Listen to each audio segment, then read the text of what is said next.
지금 세계적으로 이제 중국 내부도 환자가 거의 10,000명 가까이 가고, 지금 세계 각국에서도 어제 우리나라도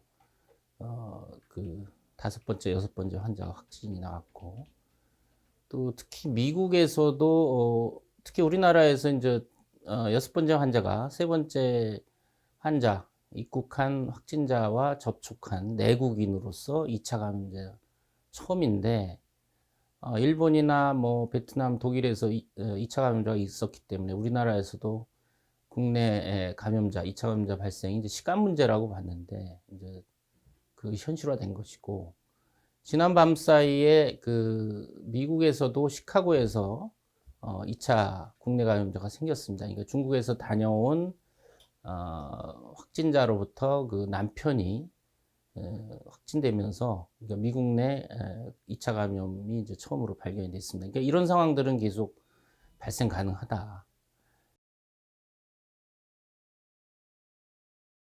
그리고 오늘 이른 아침에 이제 세계보건기구가 긴급위원회를 다시 소집해서 논의한 결과 국제적인 공중보건위기 사태라고 이제 선언을 했습니다. 23일 그때 이제 두 번 양일에 걸쳐서 회의했지만 팽팽하게 의견이 맞서면서 이제 보류했던 건데, 지금 세계보건기구 사무총장이 이제 중국 베이징을 다녀와서 상황의 심각성을 파악을 해서 10일 뒤에 재소집했던 걸 좀 일찍 당겨서 일주일 만에 어, 소집해서 논의 끝에 국제적인 공중보건 위기 사태, 소위 이제 팬데믹, 전 세계적인 감염병 위기 상황이다를 선언했습니다. 좀 늦은 감은 있지만 어쨌든 이것은 의미가 이제 이 중국 우한에서 시작된 신종 코로나 바이러스 감염이 한 개의 국가나 한 개 대륙에 국한된 전염병 위기 상황이 아니라 전 세계적인 그 감염병 위기 상황이다, 심각하다라는 것을 상징적으로 선포한 거죠. 물론 그 내용을 보면은 사실 중국 정부 또 세계보건기구 각국에 대한 권고 사항이 있는데, 사실 다 그냥 수사적인 내용입니다. 지금 이 신종 코로나 바이러스 감염이 국제적인 협력이 중요하다. 또 중국 당국이 적극적으로 방역을 하고 있고, WHO에서 전문가를 보내서 역학조사나 자세한 연구를 할 것이고, 분리된 바이러스를 각국이 좀 공유해서 백신이나 치료제 개발해라. 그리고 여행 제한은 보통 권고하지 않는다. 그렇지만 각국이 사정에 따라 내릴 수가 있는데, 그럴 때는 세계보건기구에 미리 알려달라. 이런 내용이기 때문에 상당히 그냥 상징적인 내용들입니다. 이제 그런 세계보건기구가 그런 결정을 내렸다고 해서 우리나라의 방역이 크게 달라지냐?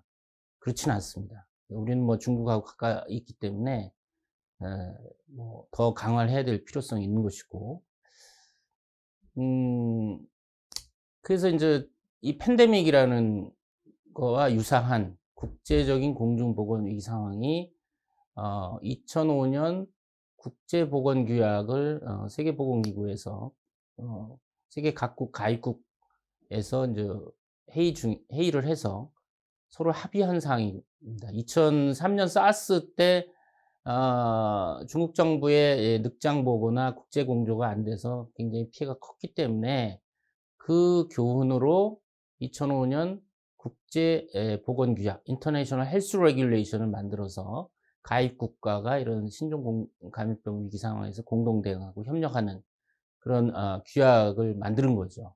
그 이후에 그동안 5번의 국제 공중보건 위기 사태 선포가 있었습니다. 그러니까 2009년 신종 플루 대표적으로, 또 2014년 이볼라 서아프리카 사태, 이런 지카 2016년 지카 바이러스. 그래서 이번에 이 신종 코로나 바이러스로 인한 국제적인 공중보건 위기 사태 선언은 여섯 번째가 된 겁니다. 그래서 이제 좀 더 세계보건기구가 좀 적극적인 역할을 해야 될 순간이라고 생각이 됩니다. 지금 이제 중국에서 벌어진 그 유행 상황을 보면 우리나라에서도 이제 벌어질 수 있는 상황인데, 중국이 여러 가지 위생도 열악하고 또 보건의료 시스템도 미흡하기 때문에 중국 상황이 우리나라에서 꼭 재현되리라고 보지는 않지만, 중국 상황에 약화된, 좀 그거보다는 적은 규모라도 유행이 발생할 수 있다는 걸 우리가 예상을 충분히 할 수가 있습니다. 이제 그런 측면에서 우한시에서 3 차, 4차 감염이 확인됐다라는 세계보건기구 긴급위원회 보고 사항을 보면, 우리나라도 충분히 지역사회에서도 3 차, 4차 감염이 가능하다는 얘기이기 때문에, 우리가 뭐 이 신종 코로나 바이러스가 조기에 소멸되고 커지지 않기를 바라는 기대와 희망과 믿음과 신념은 있지만, 그걸 우리가 바라지만 사실 바이러스는 우리의 기대를 모릅니다. 이 바이러스는 새로운 숙주를 찾아서, 먹이를 찾아서 사람 간 전파해서 더 많은 숙주를 감염시키고 많은 지역에서 활개치려고 하는 본능적인 그 속성이 있기 때문에, 이 바이러스의 정체를 과학적으로 파악을 해서 과학적인 방법으로 방역할 수밖에 없습니다. 이제 과학적인 방법이 가장, 백신이 있으면 가장 좋겠지만, 없는 상황에서는 환자를 빨리 찾아서 격리하고 접촉자 추적해서 적절한 감시와 격리를 적용하고 빈틈없이 하는 것이 지금 과학적인 방역 방법인데, 지금 그것을 잘하고 있는지를 다시 다 복귀해 봐야 되는 상황에 온 거죠.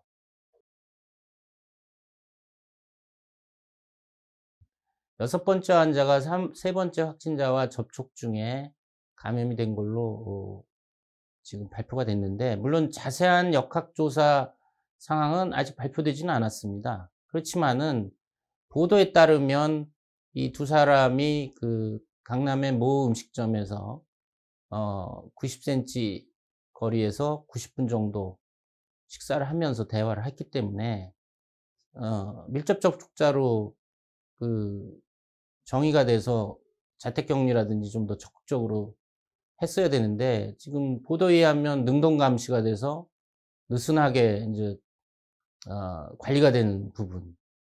이건 분명히 인제 그 어떤 틈이 발생된 거거든요. 그러니까 이제 이런 사례가 뭐 눈에 띄게 보이면 다른 사례에서도 그런 일이 있었을 수가 있기 때문에, 다시 한번 다 그 접촉자 정의, 거기에 따른 뭐 격리라든지 시설 격리든 자택 격리든 또는 능동 감시가 제대로 되고 있는지, 그걸 모두 다 점검해야 되는 상황인 거죠.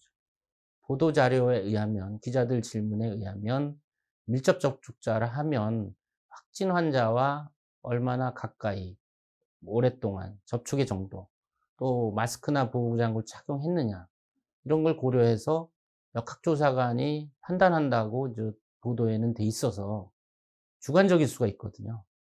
좀 더 그걸 좀 객관적으로 하고 역학조사관들의 그 눈높이를 일치시켜야지, 주관적으로 그 적용하다가는 그 지금 여섯 번째 환자가 세 번째 환자가 접촉한 거를 일상 접촉자로 해서 능동 감시를 하다가 이런 또 사달이 난 거여서, 지금 여섯 번째 환자가 또 활동 중에 접촉한 사람들을 또 조사해서 동선을 조사해서 또 파악해야 되고 그 사람들 또 관리해야 되기 때문에, 이것이 연쇄 반응으로 뭐 1-200 명이 아니라 인제 수백 명 단위로 지금 접촉자 추적을 관리를 해야 되는 상황이니까 이거는 일이 커지는 겁니다. 그런 측면에서 지금 어 중국이나 우리나라 발생 상황에 따른 사례 정의에 유연한 어 그 새로운 정의, 그다음에 적용, 검사법, 뭐 격리, 여러 가지가 인제 매일매일 인제 업데이트가 돼야 된다, 그런 얘기를 드리는 거죠. 세계보건기구는 그 전 세계의 인제 국가들이 공중보건, 국제적인 협력을 위해서 가입된 기구인데, 세계보건기구가 뭐 그 이동 제한이나 여행 제한을 권고하지 않습니다. 예, 책임질 수가 없고, 또 그건 각국의 상황에 맞춰서 하라는 거고, 할 때는 통지를 해 달라라는 정도니까, 우리는 세계보건기구는 아프리카부터 선진국이 다 가입돼 있어서 전 세계적인 상황을 고려해서 그들은 결정을 하기 때문에 세계보건기구의 결정에 우리가 거기만 바라보고 있는 것은 참 그렇게 현명한 방법은 아닙니다. 그러니까 우리는 우리 나라의 지금 당면한 상황을 자주적으로 판단해서 냉정하게 인제 방역을 해야 되는데 어 그 선언보다는 행동이 중요하고 결과가 더 중요한 거죠. 전 세계적인 상황을 고려해서 그들은 결정을 하기 때문에 세계보건기구의 결정에 우리가 거기만 바라보고 있는 것은 참 그렇게 현명한 방법은 아닙니다. 그러니까 우리는 우리 나라의 지금 당면한 상황을 자주적으로 판단해서 냉정하게 인제 방역을 해야 되는데 어 그 선언보다는 행동이 중요하고 결과가 더 중요한 거죠. 네.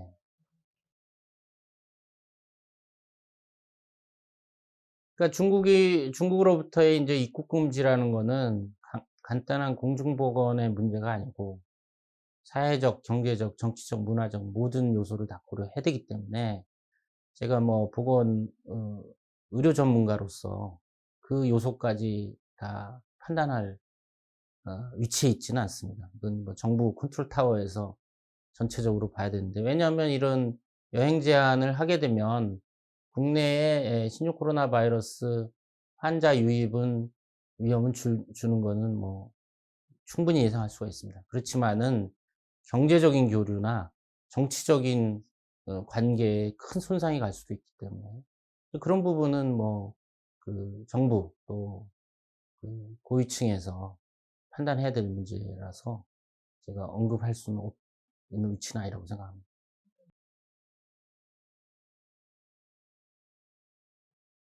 제 개인적으로는 지금 중국 전역이 특히 대도시가 지금 뭐 자꾸 우한시만 들여다보고 있는데 그것이 아니라 뭐 베이징, 상하이, 충칭, 광동성, 선전 이런 데가 다 인제 경제 도시고 우리나라 뭐 기업가라든지 교류가 많은 지역이지 않습니까? 이제 그렇기 때문에 꼭 필수적인 여행이 아니라면 저는 안 가겠습니다. 물론 사업이나 여러 가지 중요한 그 목적이 있다면 충분히 예방 조치를 어 하면서 뭐 마스크나 손 씻기나 뭐 기침 에티켓이나 여러 가지 뭐 손사정제를 준비한다든지 해서 철저히 자기 보호를 하면서 여행을 해야 되겠죠.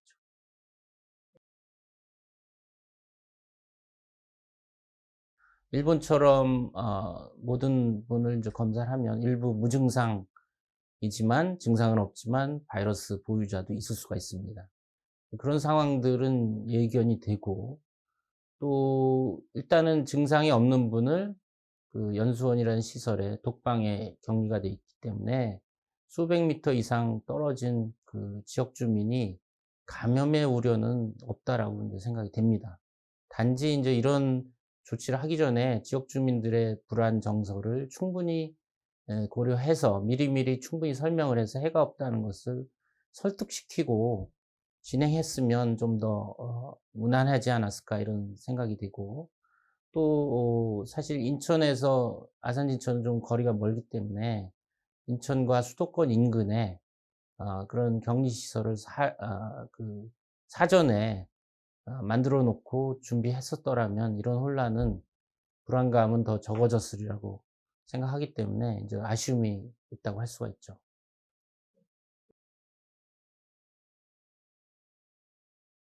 중국 우한뿐만 아니라 인제 우한이 통제가 되니까 인제 돌아서 왔을 수도 있고, 그런 경유하는 경우는 우리가 틈이 생길 수가 있거든요. 뭐 예전에 메르스 때도 그렇고. 그렇기 때문에 지금 우한이나 후베이성에 국한된 발열 호흡기 증상만 하면 다른 측에서 온 사람들은 지금 어디에도 사례정이 안 들어오거든요. 그 참 큰 문제라고 생각합니다. 그러니까 지금 이분들은 어떻게 보면은 사례정의에 들어서 의사 환자로 해서 추적했으니까 진단이 됐지. 그 외에 사례정이 안 든 사람 중에 환자가 있다면 우리는 검사도 안 하고 놓치고 그 사람들이 지역사회에 돌아다니면서 또 2차 감염자가 생길 수 있다라는 가정을 할 수 있기 때문에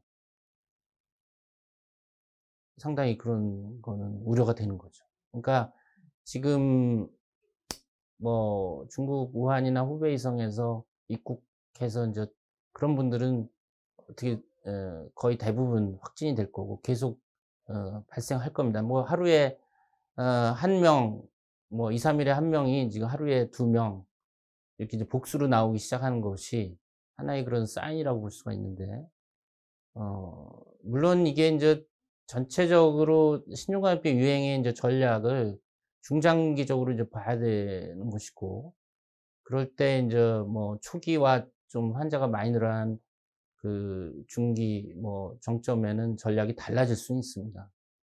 초기에는 전수로 철저히 하지만 또 환자가 폭발적으로 많은 경우는 중증 환자 위주로 갈 수밖에 없는, 또 전략이 바뀌는 부분도 있어서 그런 것까지 다 입체적으로 지금 고려해야지 여러 가지 자원이나 그 효율성 있게 인제 배분해서 쓸 수 있을 거라고 생각됩니다.